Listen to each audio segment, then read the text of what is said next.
오늘 1절 말씀 보니까 그러므로 이런 말이 나오죠. 접속사. 우리 어제 아침에 들려진 말씀, 새 사람으로서의 삶이라고 하는 두 번째 시간을 말씀을 드렸습니다.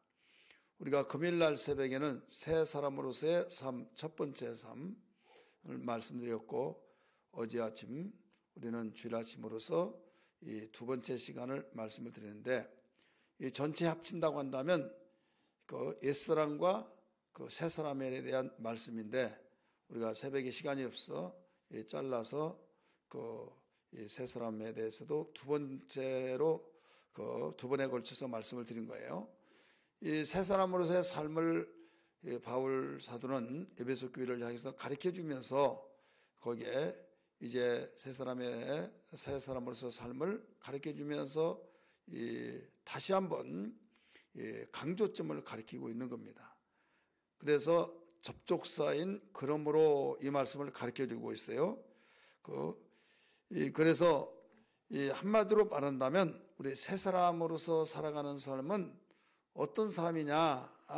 하나님을 본받는 사람이다. 이거예요. 하나님을 본받는 사람이다.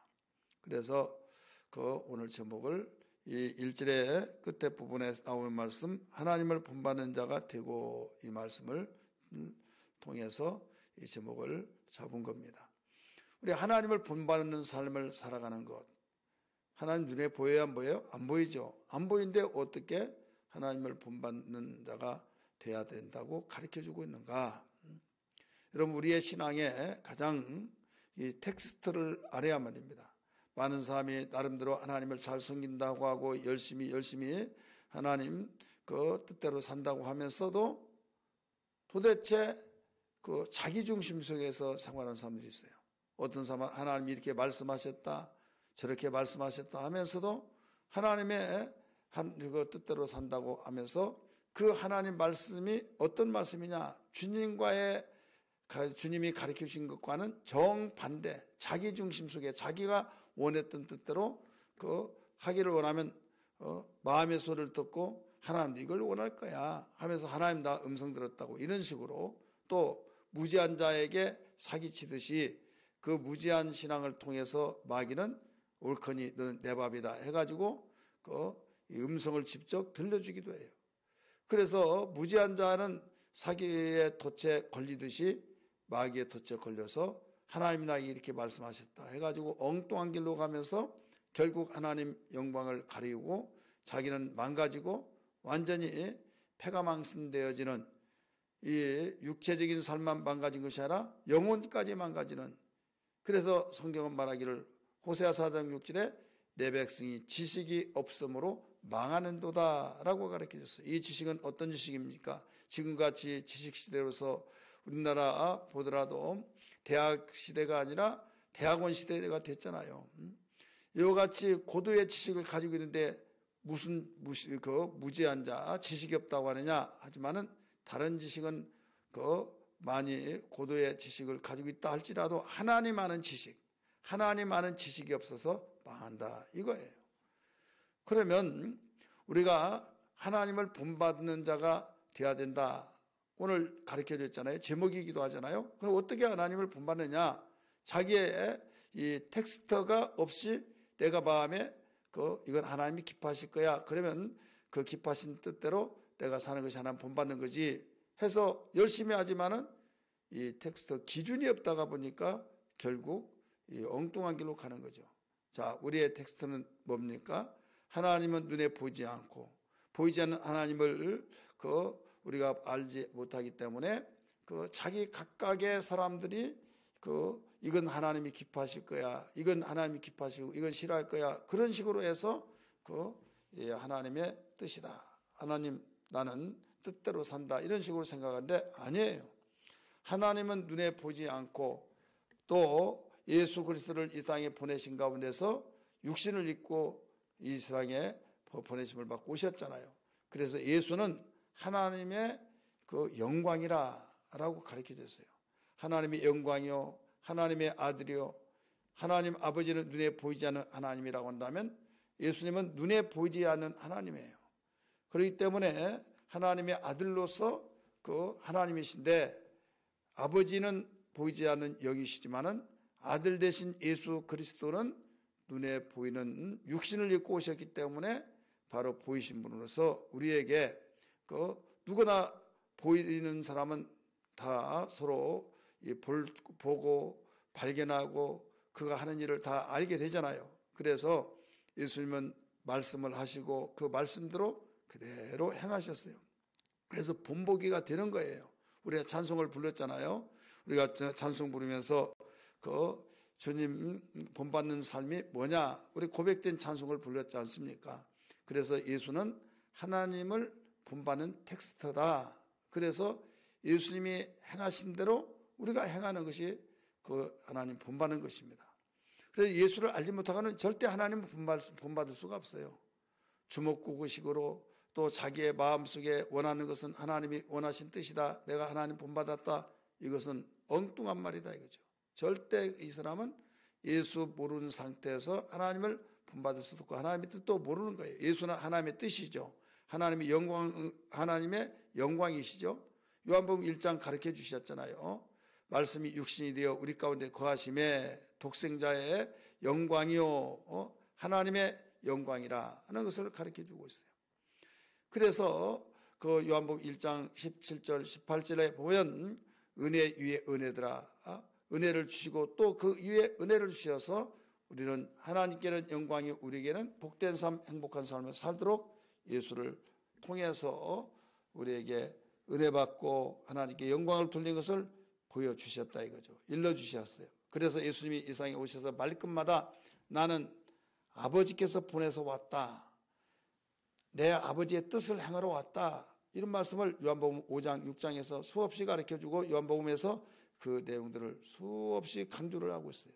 그렇기 때문에 내가 하늘로서 온 산떡이니, 너희들은 조상의 하늘로서 내온 만나를 먹고도 그 죽었지만은 그 나는 하늘로서 내려온 산떡으로서 나를 그 믿는 자는 산다 가르쳐 줬잖아요.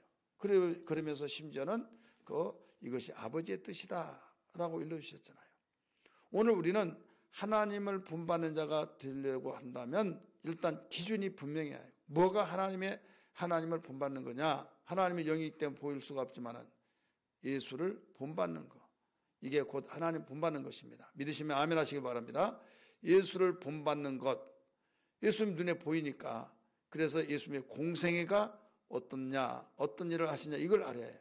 그래서 마태복음, 마가복음, 누가복음을 또 요한복음까지 읽으면 더 신성이신 예수님을 더 깊이 알 수 있죠. 창세 전부터 계신 분을 요한복음 가르쳐주고, 마태, 마가, 누가복음까지는 이 땅에 오신 예수님, 그 육신으로 오신 예수님을 강조하고 있어요.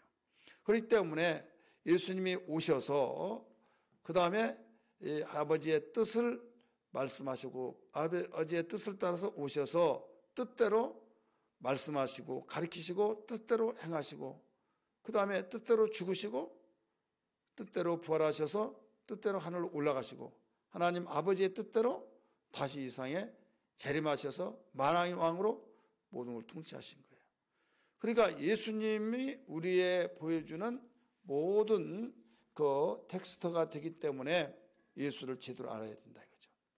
그래서 예수님 말씀하셨잖아요. 나는 곧 길이요 진리요 생명이니 나로 말미암은 자는 아버지께로 올 자가 없다, 이렇게 가르쳐 줬잖아요. 길을 몰라가지고 방황한 사람이 얼마나 많습니까? 그러나 내비는 우리의 그 목적지까지 잘 알려주는 그 길잡이가 되어주듯이 우리 인생의 길잡이가 되어주시면 예수님이에요.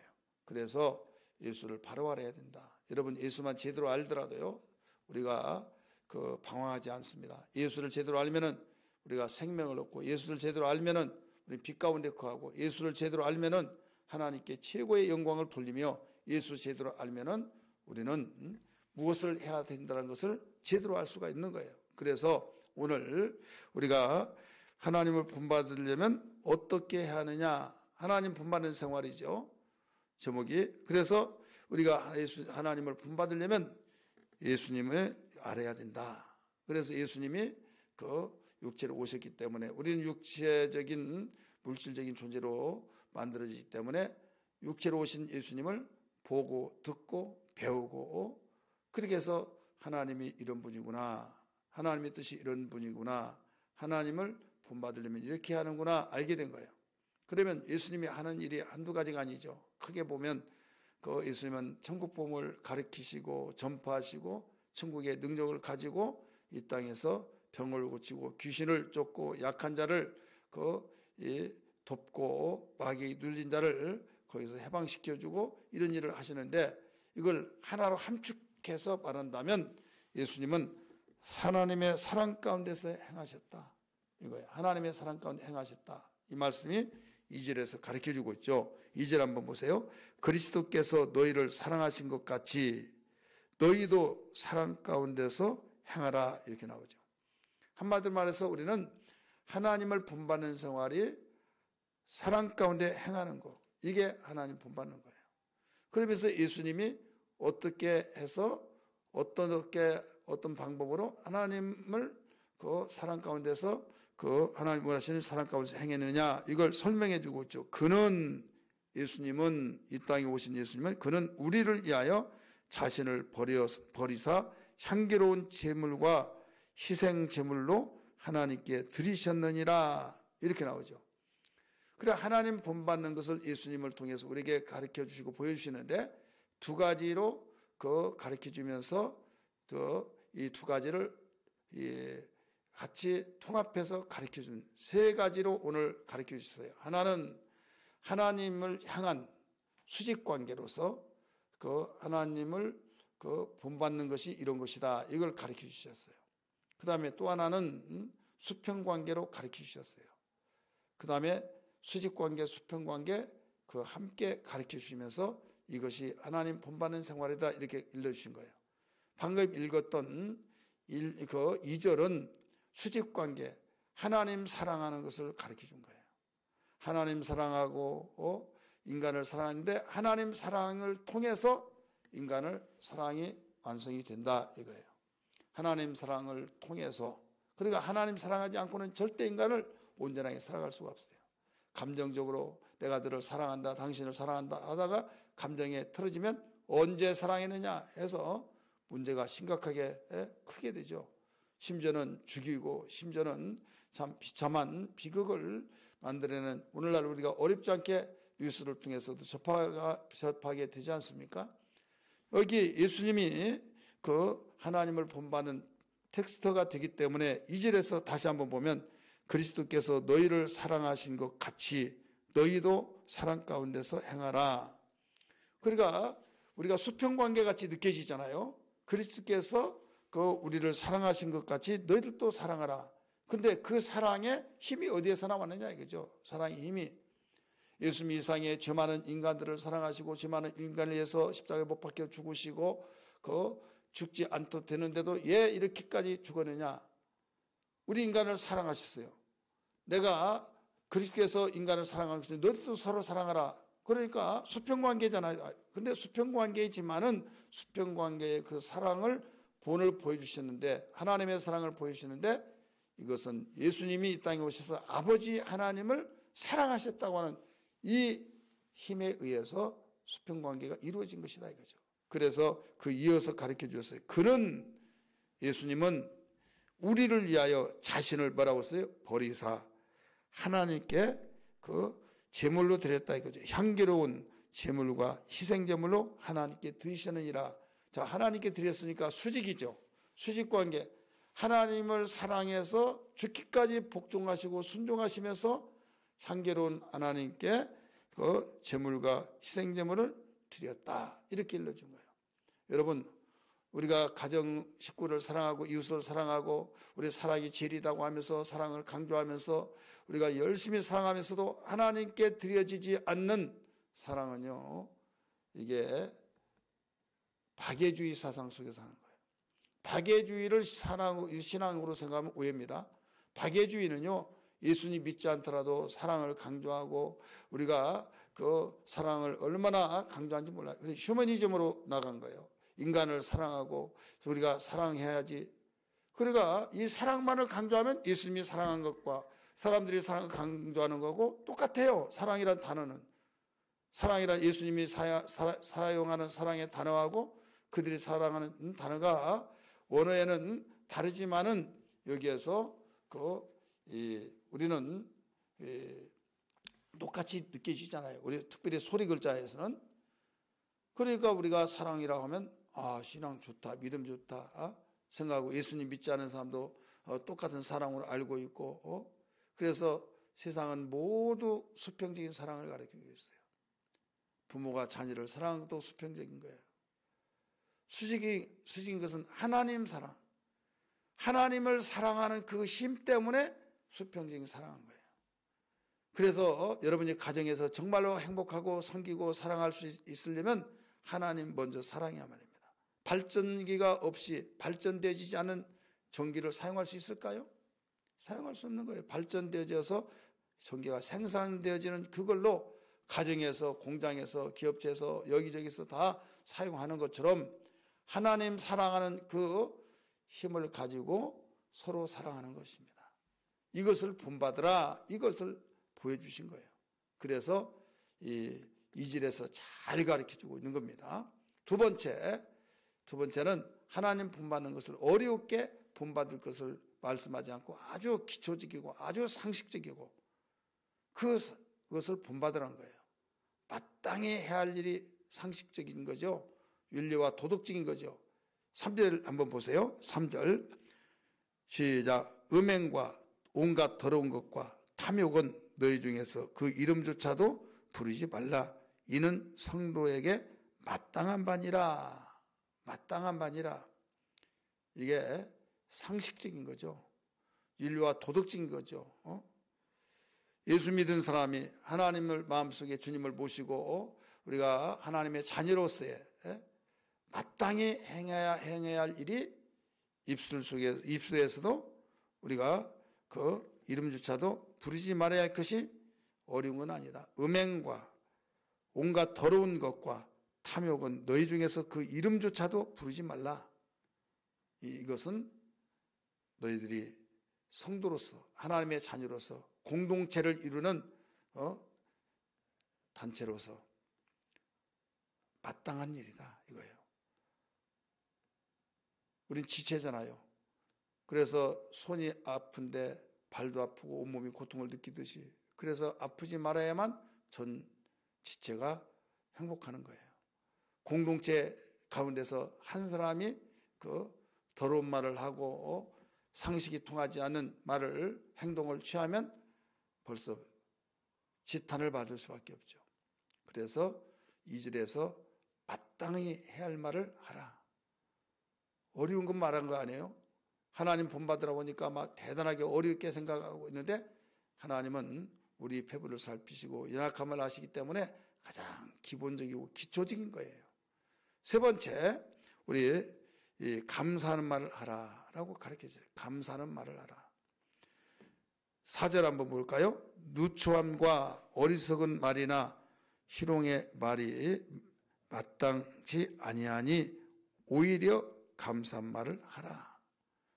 자, 감사한 말은 위로는 하나님께 영광이 되어지고 아래로는 모든 수평관계 공동체에게 기쁨을 주고 또 마음의 평안을 주는 말이에요. 감사합니다. 그 말 한마디가요.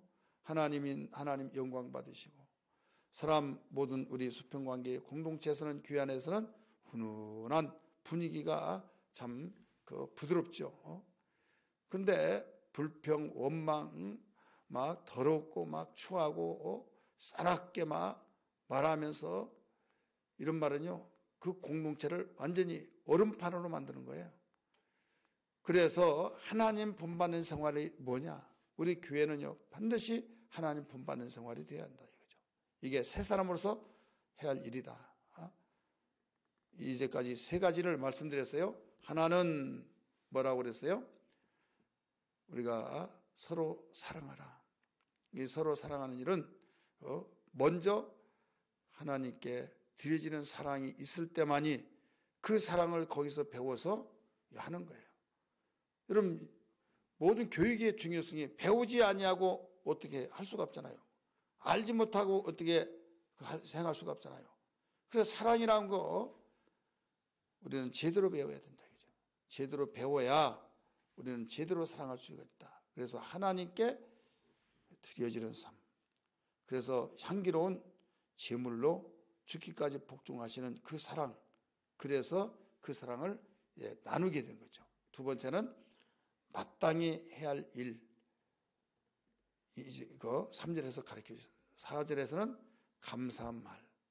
이것은 하나님 본받는 생활이라는 걸 기억하면서 오늘 또 이 내용을 붙들고 기도하는 아침 되기를 주님으로 축원합니다. 할렐루야.